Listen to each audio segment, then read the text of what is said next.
Good morning, everyone. You ready?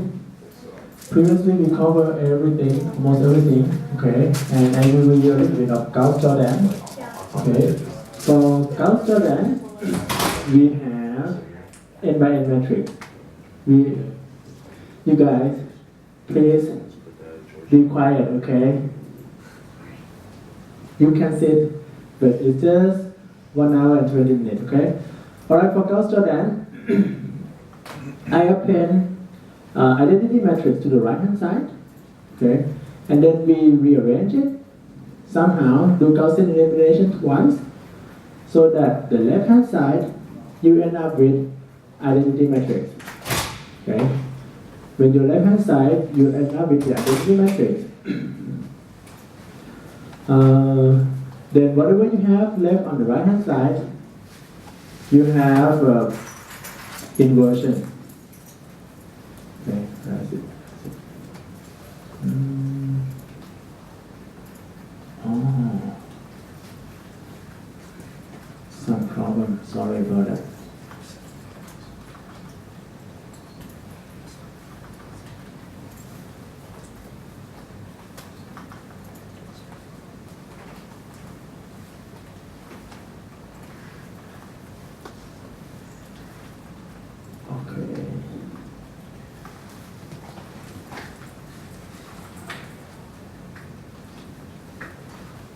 Gauss-Jordan.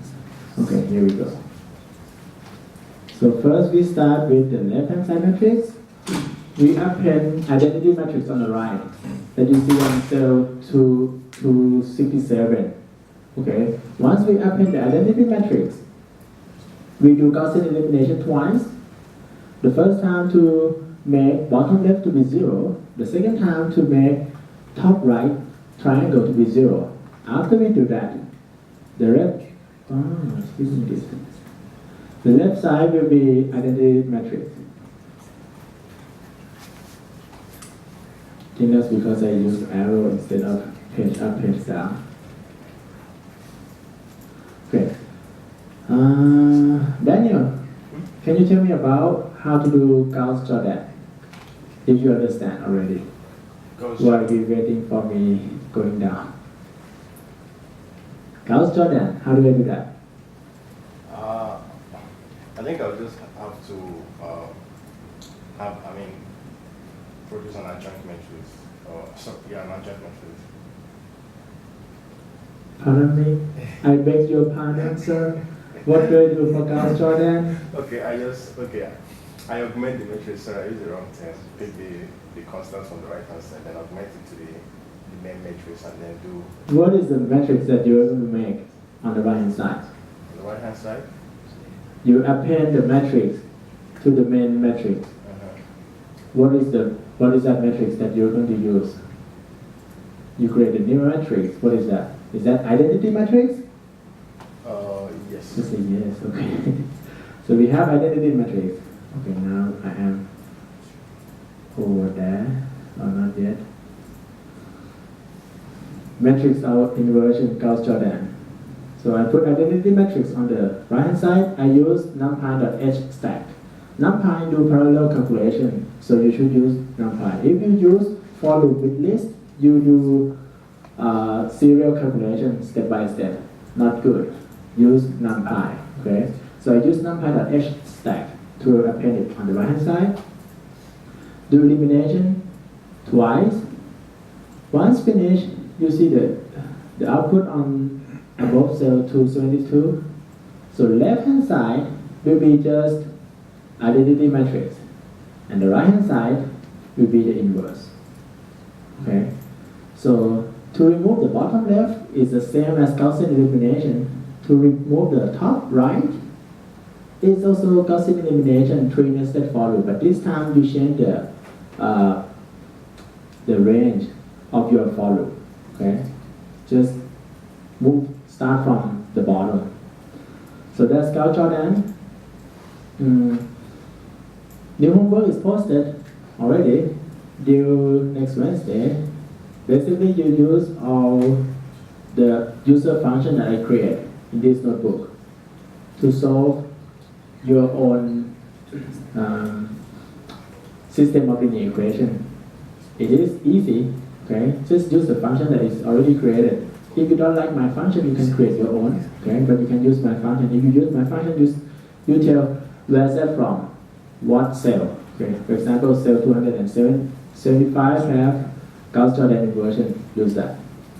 Alright, Gauss-Jordan inversion, if you look at it, the first loop K, you see, for K, for I, and for J, those three nested for loop are Gaussian elimination, forward step, okay? And the second three nested for loop K, loop I, loop J, those three nested for loop are for, again, Gauss-Jordan elimination, Gaussian elimination, but it's backward steps. You see that? Josh Furthermore? You see that? Okay. Open the door for me.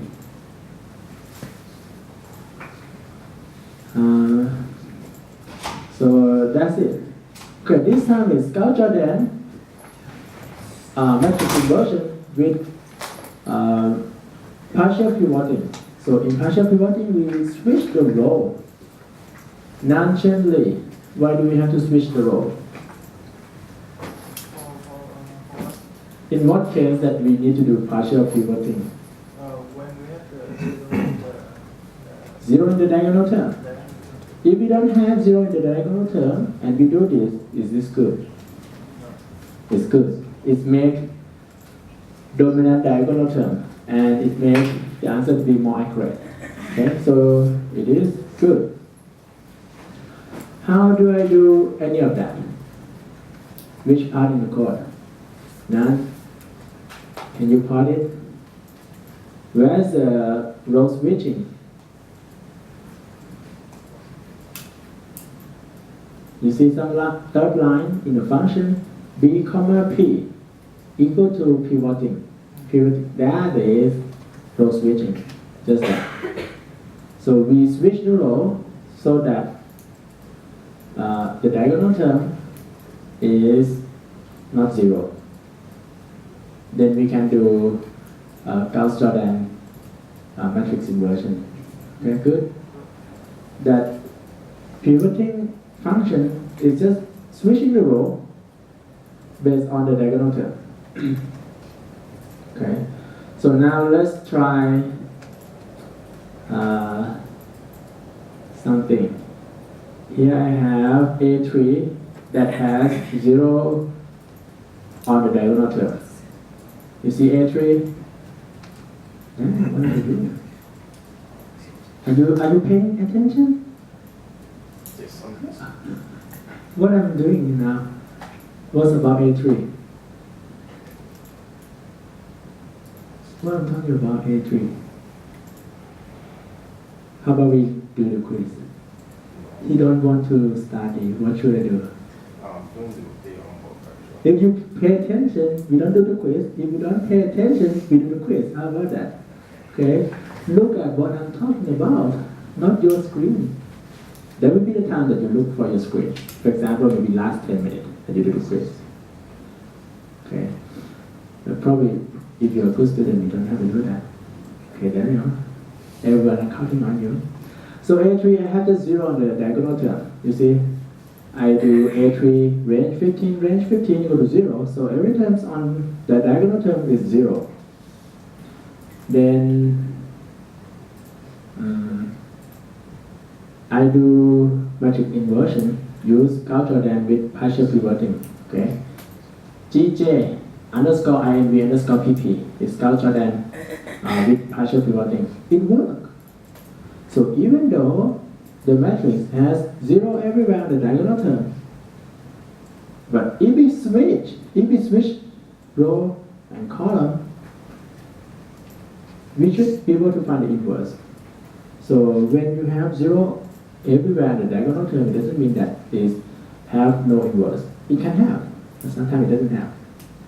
Okay, so I do that, then it just works.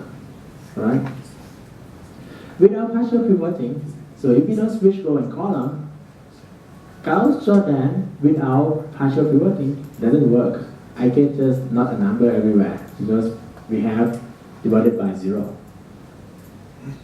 In the homework, when you find the matrix inversion, it's nothing just sp dot linear algebra dot inversion, just that. You see, cell 287, and you put the right input in A3.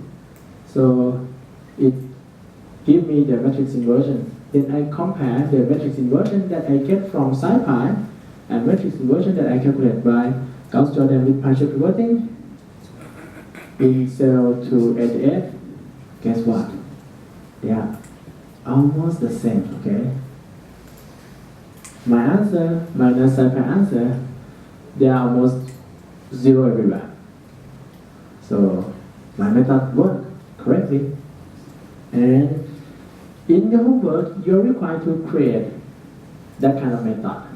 You need to create it. You copy it from this lecture, copy it from the right place. Okay? You need to know where to copy it from. So I calculate the norm of the matrix. Norm of the matrix, every term square add together and take square root is 3.8 times 10 to the power minus 15. So they are almost identical. That is good. Okay. What is norm there? Norm there. Every term square add together, take the square root. Aij, summation I summation j of aij squared, and then after the summation, then take the square root. That is to show it's not much of a difference. Okay. All right. Cholesky decomposition or Cholesky factorization. George, furthermore, when do we use that?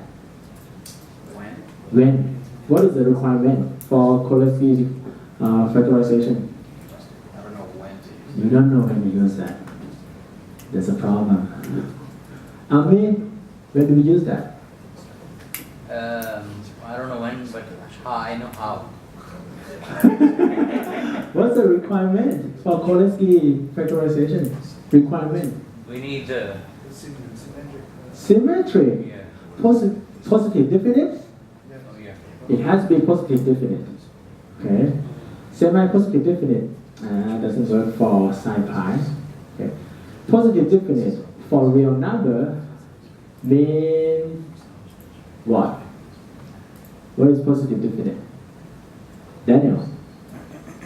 What happened to eigenvalue? Eigenvalue is what? Zero, positive or negative? Come on, positive definite. What happened to eigenvalue? All eigenvalues are greater than zero, less than zero, equal to zero.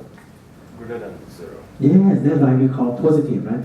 When we say positive definite is all eigenvalue is greater than zero. Positive eigenvalue for all eigenvalue. Okay?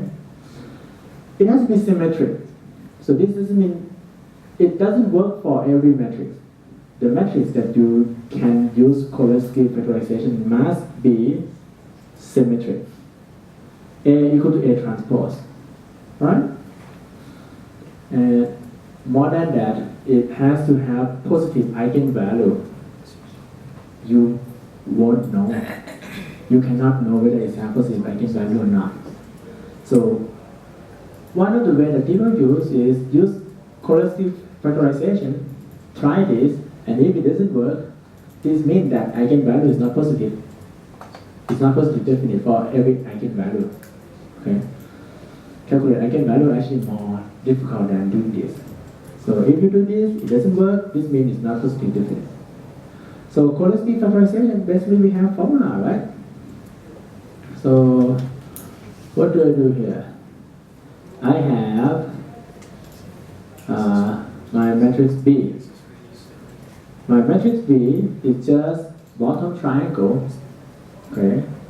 Then I create symmetric matrix from A equal to B dot B transpose. From B dot B transpose, I have symmetric matrix. Okay. From symmetric matrix, I use SciPy linear algebra Cholesky of matrix A. Then it gives me the decomposition, but that decomposition is not the same as what I told you in the lecture, right? In the lecture is bottom left, but this one is U matrix. you get upper right. If you want bottom left, you do comma lower equal to true. Just that. Then you got the same thing that we have in the lecture. Okay. But look at that. They are kind of the same, right? You transpose this out. Okay. Cholesky decomposition. Why do we want to use it, Daniel? Oh, Joe, I cannot see your face and I didn't ask any question. Creature, why do we want to use Cholesky? Why don't we use Gaussian elimination? Because once we use Gaussian elimination, sometimes it will just have some, what's it called, diagonal. Cholesky, is that going to be any faster? It commutes faster than other methods. It's kind of faster, I think. Is it not faster? We actually should count the floating point operation, right?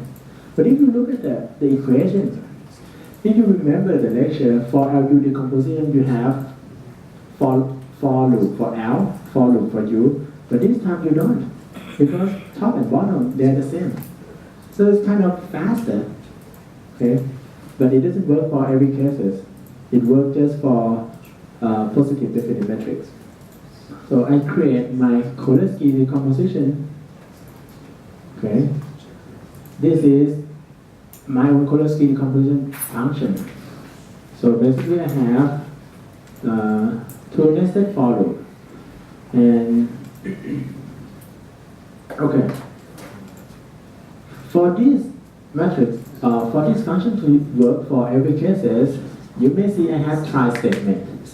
You see that try Lij equal to Aii minus sum and then take square root. If you have negative in square root, then it raises exception. Then it print out the exception. Okay. So it works for every cases. If it doesn't work, it just shows the error message. Why it doesn't work? Is that because we divided by 0 or is that because we have imaginary number? Right? And as you see, there's just one for loop inside. There's no like for loop for L, for loop for U. No, this time it's just one. So half of the effort. So it's kind of faster, right? So I just put the equation in. That's it. Done. Do we Do check the summation. Yes. Do we check for the eigenvalues and whether the matrix is polar definite or not? Because I think if you're Typically, people use Cholesky decomposition to check if all eigenvalues are positive or not. They didn't do other way around because to calculate eigenvalue is a lot more tedious. So they just say, hey, if I use Cholesky decomposition, it doesn't work. This means it's not positive definite. Just that. Other way around is more difficult, and this class we don't even cover how to calculate eigenvalue. Okay. So I use my function, it works. You will use that for homework. So you will need to know where's that. But in homework, when I decompose the matrix into lower and upper, I couldn't get the same value for x. Using this method. My answer is not the same as side pi. Or my answer is not the same as your answer. No. My answer use this method. Cholesky? Yeah, it's not the same as if I use the LU. method. It's not the same as LU? Yeah, I don't know why. Okay. Do you get the right answer? For the lower and upper, yes. I mean, how do you know that you get the right answer? You finish everything, you finish the decomposition, you do forward substitution, you do backward substitution, and then you get the answer, the final answer, then you check if AX equal to B or not. If so, if not, then it's wrong. It must equal. Okay. So what I show you here is my Cholesky, use the Cholesky decomposition. I get 10, 0, 0, 0, 7, 3, 0, 0, 3, 5, 8, something. And it's the same as the answer from SciPy. Okay. Daniel, after I do Cholesky decomposition, what do I do next to get my unknown x? When I start with ax equal to b, I do Cholesky decomposition for a, and what do I do to get x? Back substitution. Huh? Back substitution. Backward substitution or forward? Or both? Forward. Or both? I've not studied this college, to be honest. You're not studying this class, to be honest. What do you want me to do? Jer? Forward first and backward. Okay, look at Jer. Okay, forward first, and then do backward. You must study, sir. When do we have exam?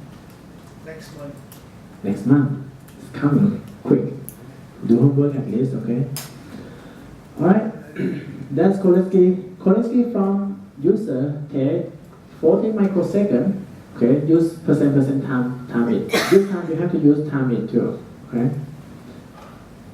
From SciPy, it's about half. It's 15 microseconds, so it's faster. Okay.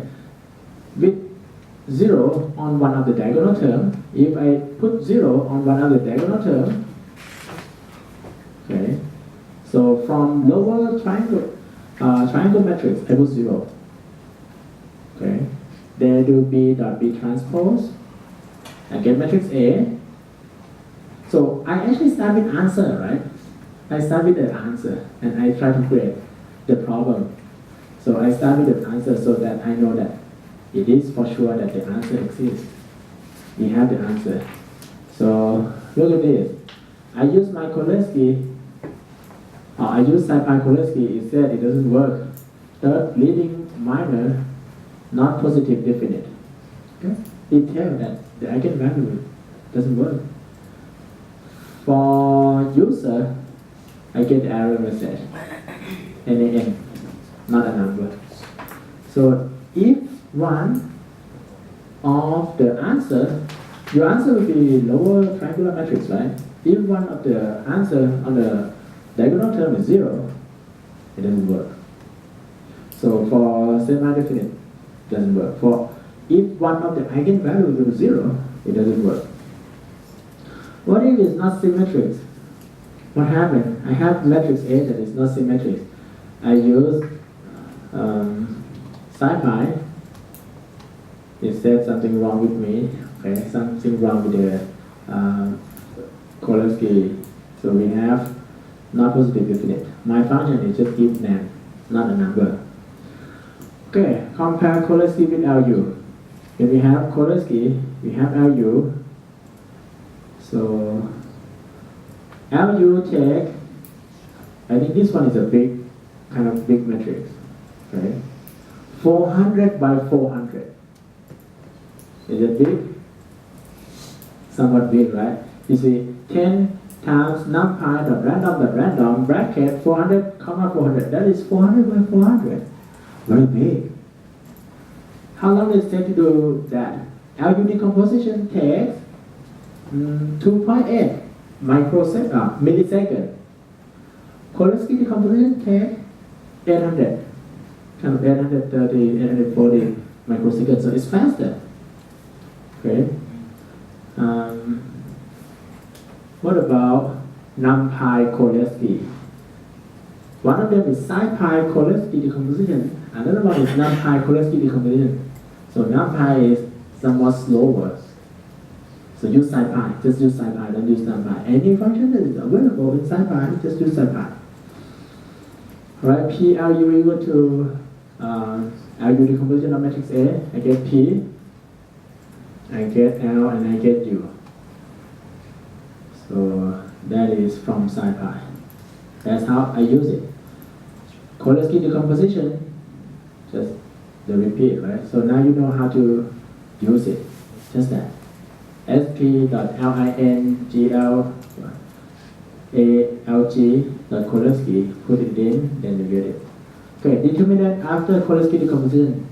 You remember, determinant is minus 1 to the power of S multiplied by trace of A times A transpose, right? Remember that? Okay. Alright. So to get determinant, you can get it from SciPy.linearalgebra.det. That. just that. For Koleski user, I do L for Koleski user, then I multiply the diagonal term together. The product of the diagonal term is the determinant. Okay? If your matrix is triangle or triangular matrix, they are the same. Look, 810,000 and 810,000. So my method and side my method, they give the same thing. Good.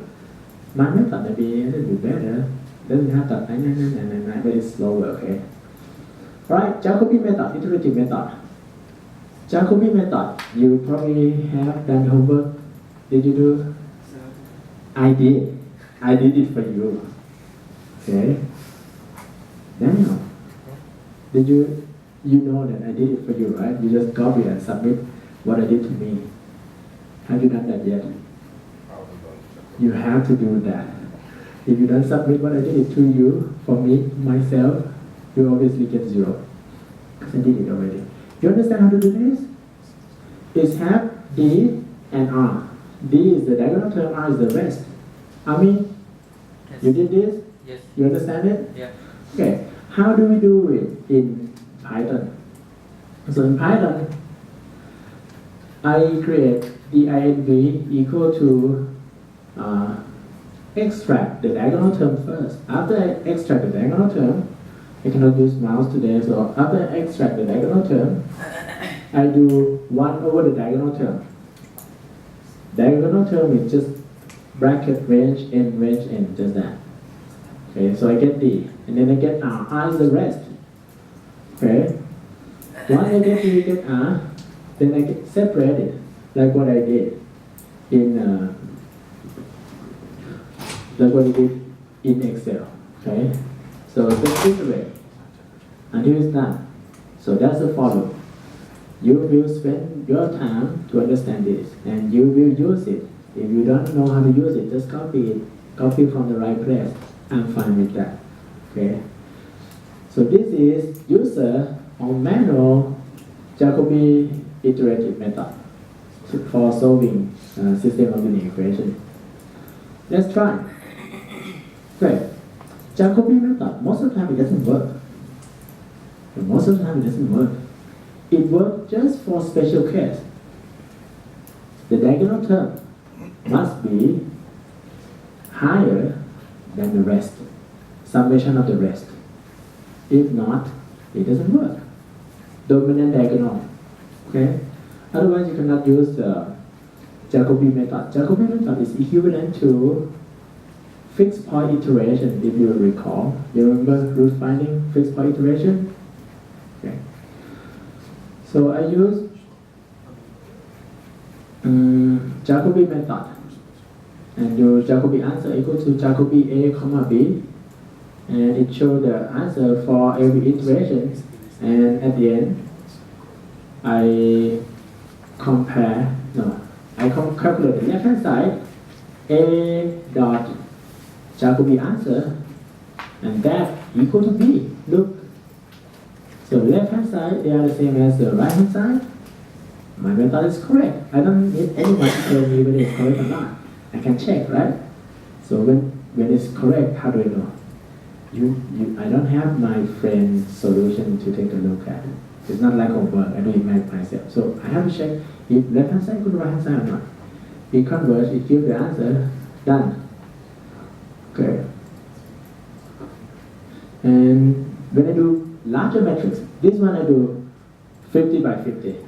Okay, and on purpose, I add 200,000 on the diagonal term. If you see A range 50, add 200,000, so that the diagonal term is dominant, biggest diagonal term.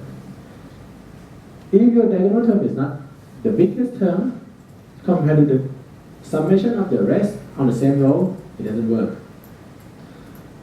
Okay. My Jacobi method work fine for this case too. Okay. And I calculate, okay, cell 332, I calculate A dot answer, I mean AX minus B, okay, and get the relative norm.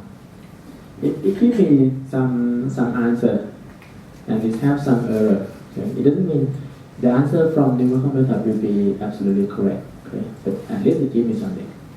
Check for the convergence. Okay. Sufficient condition to have convergence is the magnitude of the diagonal term is biggest than the summation of the rest in the same row. Okay. So you can check just this. It's a sufficient condition but not necessary condition. When I do that, I check, okay, diagonal minus summation of non-diagonal, they are like positive, so I'm fine. Okay? Compare the value one by one. So, okay. This part is not quite numerical method, but it's for you how to use Panda. Panda is a library that normally they use for data science. It can create good looking table. Okay.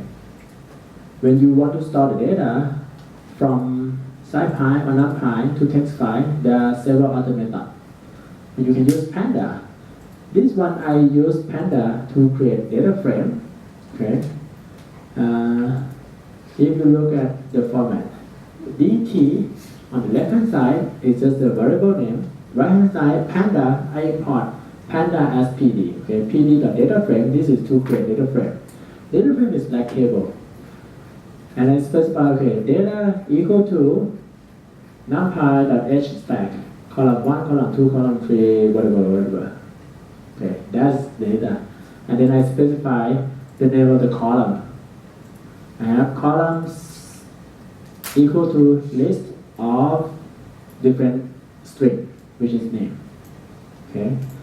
Once I finish this, I have data frame dot to underscore CSV in the parentheses. I put file name. So this output my answer to CSV file, and it look good. Okay. Export using NumPy.save text. You can do this too. Okay. This is to when you create the data, you want to export it as a text file. This is just for your reference. Okay. The case where Jacobi doesn't work. Okay. Even though it seems like it should work, sometimes it doesn't work. And this is the case where we may not have everything satisfied. Math of absolute eigenvalue of D inverse R less than 0 does not satisfy. I haven't never checked anything like that, okay? But I show you that sometimes it doesn't work, just that. So the rest is just like, this part is like the debugging part. I show, okay, what is my D, what is my R, and inverse dot R, and I check eigenvalue. If you want to calculate eigenvalue from SciPy, just use dot eigenvalue that gives you eigenvalue. So when I calculate eigenvalue, I see that, hey, some eigenvalue is negative. Okay? And the diagonal term may not satisfy the standard. Maximum eigenvalue, I check maximum eigenvalue. So when checking eigenvalue, I can check the standard convergence condition from here. Okay? Max absolute of eigenvalue of D inverse R less than 1. I can check that. So typically you don't use Jacobi method. Okay? You may skip to a better method. But this is just to show you it's not always converge, and when it's not converge, you may have to check why it doesn't. Better one is Gauss-Seidel. Gauss-Seidel converge better, a little bit more stable, but it's not like for every cases. Okay. Did you do homework on this yet? You understand the method, right? Okay. So we have next guess equal to L inverse B minus UX. Here is a user function. In user function, I may use numpy dot try L, numpy dot try U to get upper and lower diagonal matrix. Tridiagonal matrix part. Okay, and then follow the operator, and it gives me the correct answer. Okay, hopefully L dot X. So B and L dot X. You see, 42, 73, 130, 115. Same. So it's correct. So I show you that it is possible to create your own Gauss-Seidel method for system of linear equation. You will use it. How do you use it? You copy and paste. Okay, that is how you use it. I created it for you already. Okay, but it doesn't mean that it's the best. The best way to do it is use NumPy. Okay, but the code is there. If you want to know what is what, you just follow the code. I taught you how to do that already. That is Gauss-Seidel. Next one, Gauss-Seidel. Okay, this time I show you total iteration. It takes 16 iterations, actually faster than another one. And sum square error, SSE, something times 10 to the power minus 19. So it should be good enough. Yes, sir. A dot x equal to b. Did you make that function or to get the total iteration? All this? Yeah. Gauss-Seidel underscore Seidel a comma b. Let's go back to my function. My function calculate that. If you look at the very end, you see this line? Yeah. Print total iteration I, print diff equal to diff, print SSE, comma SSE. So my program calculate that. This diff is just xo minus x new. Okay, SSE is just a dot x minus b squared and everything sum, dot sum. You can use dot sum only for NumPy array. If you have just list, use sum sum, open and close parentheses and put your list inside. But my point is, my program calculate that. Okay, it shows you how many iterations. If you want to know the number of iterations, you report I. I is the index for iteration, right? You just put I over there. That. So this is how I show how many iterations. What about how many floating point operations? You have to count. If you have one minus sign, that is one. If you have one multiplication sign, that is another one. If you have dot, oh, that is a lot. Why? Because if you do dot product, you have A1 dot A1 multiplied by B1 plus A2 multiplied by B2 plus A3 multiplied by B3, blah, blah, blah, blah, blah, blah. You have to count. And you will count that in homework. Okay? You know how to count it, right? Add counter. And so let's say you count the number of times that this loop runs. And you know the number of floating point calculation. Then you can put them together. So per loop, if you have 20 operations, and you know that you run 100 loop, multiply 20 with 100, you get total floating point calculation. Just a couple of questions that I ask you to do that. So that's Gauss-Seidel, and the code is there. Use it. Try Gauss-Seidel with larger matrix. Typically, the iterative method is for sparse. It's not for dense. For dense, you want to use something else. Okay.